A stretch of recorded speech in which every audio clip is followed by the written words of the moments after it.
ملتی من، ملتی جمشید، ملتی خورشید، ملتی کاوه، ملتی روستم، ملتی روی نتن اسفندیار، ملتی باننگ و آر. سر بردار ای بپا ایستاده همچون کوهسار، در دم سیلی بلاها استوار. باری اول نیست این فلک، این دشمنی دیرینت، از ازل بگرفته در دل کینت. گشته و برگشته از نو امتحانت میکند، قصد جانت میکند. تو ولی هر بار از میانی آب و آتش، از میانی دود و خاکستر، همچو سبزه از زمینی بعدی خزانها سر کشیدی.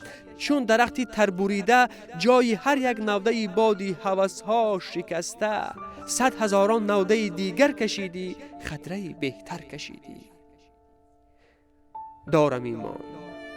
دارم ایمان در نبردی تن به تن با درد، در نبردی تن به تن با مرگ، در نبردی تن به تن با این بلای عصر و جنگ و غارت و کشتار. این وبای عصر آفتزا و آفتبار، کیت به کیت، دست به دست داده با هم، باز هم تو دست بالا می شوی امروز. باز با مردید سر بلندید، سخت جانید، عبرت مردانگی از بحر دنیا می شوی امروز. ملتی بگذشته از 100 امتحان، ملتی بگذشته از 100 امتحان.